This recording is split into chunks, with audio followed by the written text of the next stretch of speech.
Ikaw lamang aking kanlungan, sa piling mo ako'y mananahan, pagkat ikaw lamang aking kalakasan. Sa piling mo tagumpay ko'y naranasan.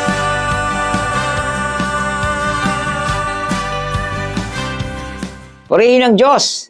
Isa pong mapagpalang araw po sa bawat isa. At patuloy ko pong ipinapahatid na naway ang kapayapaan ng Diyos ang sumaating mga tahanan o saan man lugar po tayo naroon habang nakikinig ng programang ito na inihahatid sa atin ng JCSGO. Ang layunin ay mapagpala po tayo araw-araw. At yan yung pong basahin po ang talata sa Isaiah 61 verse 3. To all who mourn in Israel, He give a crown of beauty for ashes, a joyous blessing instead of mourning, festive praise instead of despair. Mula po sa mga talatang yan, tayo po'y manalangin saglit. Salamat po o Diyos sa umagang ito. Salamat po sa pagsama niyo po, Banal na Espiritu. Mula pa nung kami gumising hanggang sa mga sandaling ito, niwala po kami ng araw ito ay magiging matagumpay dahil patuloy mo kaming sinasamahan, iniingatan, at patuloy na pinagpapala. Hayaan mo, Panginoon, na ang mga salita ang aming maririnig ay may tanim sa aming mga puso at ito po ay may sa pamuhay namin at sa gayon, ang tiyak na tagumpay ay maranasan ng aming mga buhay. Salamat po, Diyos, sa iyong kabutihan sa araw na ito. Sa pangalan ng Panginoong Hesus. Amen. Amen.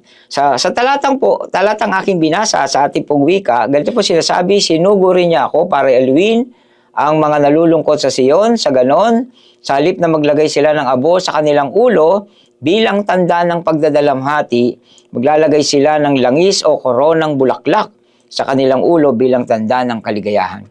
So sa talatang to, makikita po natin na po kung paanong pinapalitan ng ating Panginoong Diyos po ang mga sitwasyon na hindi ka nais-nais sa ating buhay, mga trahedya, no? Mga tragedy, loss, o iba-iba pa, no? Minsan talagang mga bagay na parang ang hirap intindihin o unawain kung bakit nangyayari sa ating mga buhay. Ditong nakaraan lang na po, nakita po natin ang pagdaan ng isang malaking trahedya po sa ating bansa sa pamamagitan po ng bagyo, no? Napakarami pong mga nasira nito, agricultural damage, infrastructure, no? Sa kuryente, napakarami at napakalawak na baha at tunay pong napakarami po ang naapektuhan. So mga eskwelahan na naging evacuation center at nakakalungkot po, nakakalunos at kami po ay kasama ninyo sa pananalangin po sa lahat po ng mga naapektuhan ng kalamidad na ito na dumating sa ating bansa. Kaya nga po, minsan nga po nagtataka tayo at siguro minsan nagkakamali tayo ng pag-aakala na bakit kaya ginagawa ng Diyos na dumating sa buhay ng tao yung mga trahedya, no, na maaari nilang nararanasan. Okay? So, alam niyo po, ang ating Panginoon ay true source of justice. Siya ay makatuwiran. Hindi siya gumagawa ng anumang ikasasakit o ikasasama ni numan, lalo na tayo po ay kanyang nilikha. So, alam niyo po kasi kung sa sariling effort lang natin o kakayahan natin, hindi natin marirebuild. Hindi na talaga natin maiaayos, hindi natin kayang iayos yung mga bagay na nasira sa ating buhay. So, kung tayo lamang po ay manunumbalik sa ating Panginoon, no, alam niyo po, anumang nawasak sa ating buhay ay may babalik niya ng mas maluwalhati kaysa dati. Kaya, ano ba nagiging dahilan ng trahedya? So, naalala ko po sa Genesis, sa chapter 6, kung maalala natin doon, nalungkot ang Panginoon nung makita niya, ang kanyang nilikha. Dahil ang mga tao ay naging makasalanan, sila po ay gumagawa ng mga kasamaan lang at ang palagi nilang iniisip ay masama, sabi po doon sa talata. Kaya nang hinayang daw siya kung bakit ginawa pa niya ang tao at labis siyang nalungkot. Kaya sabi niya, lilipulin ko, no? Sa labis niyang kalungkutan, lilipulin ko lahat ng taong nilikha ko sa buong lupain, no? At lilipulin ko rin ang lahat ng mga hayop, ang lahat ng panahon nun, at dumating nga po ang malaking baha. Okay? So, nakita ko po dito, no, bagamat ganito ang ginawa ng Panginoon sa buhay ng mga tao noon. Alam niyo po, yung mga trahedya minsan ay ginagamit ng Panginoon upang masubok ang ating pananampalataya at kung paano tayo tumutugon kapag dumarating sa atin ang mga napakalalim na mga problema o mga pagsubok. Okay? O tawag po natin mga adversities. Okay? Minsan di natin maintindihan kung bakit dumarating sa buhay yung mga tragic circumstances na nangyayari sa atin. Pero wag ho tayong sumuko na magtiwala sa Panginoon na mayroon siyang ginagawa lang talaga na gustong palabasin sa mga sitwasyon na mga nararanasan natin. Kaya kung mag-give up tayo, okay, alam niyo po, pag nag-give up ka, magkakaroon ka ng kapaitan, kapaitan at pagiging, yung kawalan ng pag-asa, yun ang mararanasan mo. Kaya yun po ang unang pinapasabi sa atin ng Panginoon, may mga trahedya man, naman ito mga suliranin na parang hindi natin alam ang solusyon. Huwag po tayo mag-give up. Kasi ang kapalit po niyan, pag hindi tayo sumuko, ay talagang tiyak na tagumpay.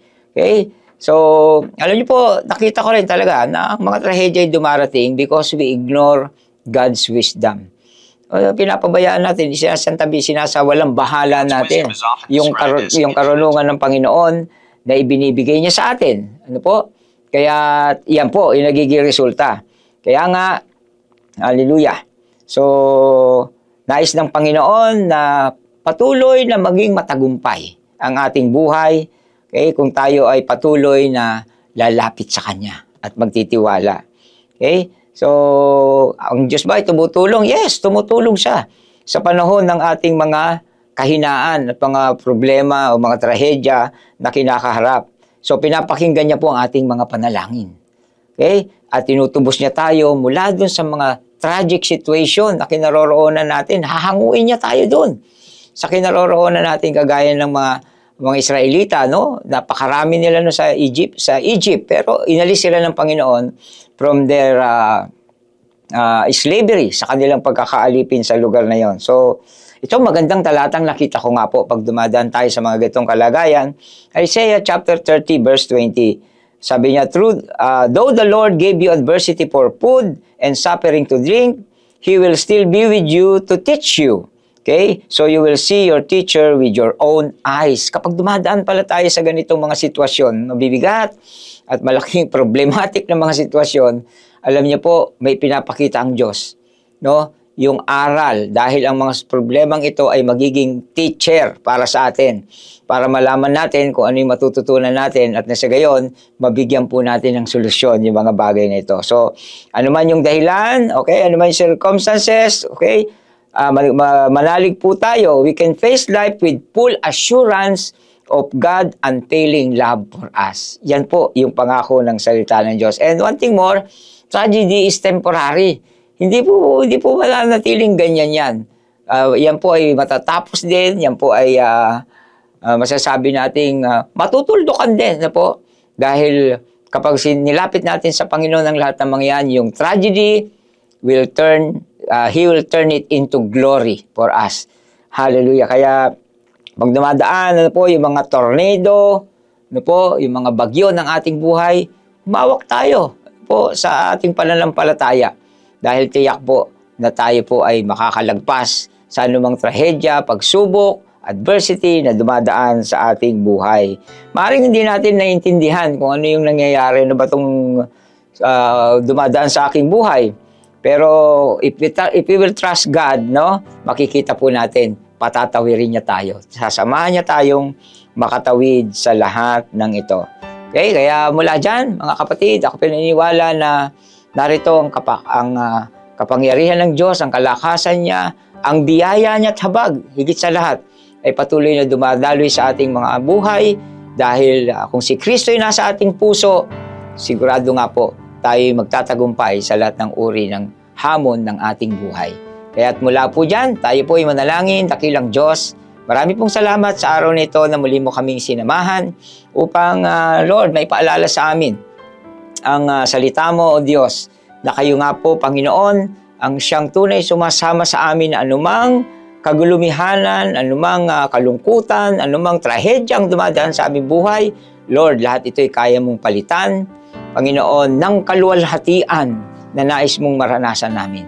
Kaya salamat po Diyos, anuman, Panginoon, ang kinakaharap ng aking mga kapatid o ang iyong mga tagapakinig, o Diyos, sa umagang ito o sa araw na ito, samahan niyo nga po kami, Panginoon. Hayaan mo, Lord, na tunay nga kung araw-araw mo kaming pinagpapala, araw-araw karaming pupurihin at sasambahin dahil wala ngang ibang karapat-dapat sa bagay na ito, kundi ikaw lamang. Salamat po, o Diyos, maging sa mga pinakamalalim na sitwasyon at problema namin pinagdaraanan. Naroroon ka upang kami tulungan at bigyan ng isang matagumpay na buhay. Kaya pinupuri ka namin, pinasasalamatan sa araw na ito. Ito po aming deklarasyon at panalangin sa makapangyarihang pangalan ng Panginoong Hesus. At tayo po ay magsabi ng Amen. Maraming pong salamat. Hanggang sa susunod na pagkakataong muli. And God bless and Shalom.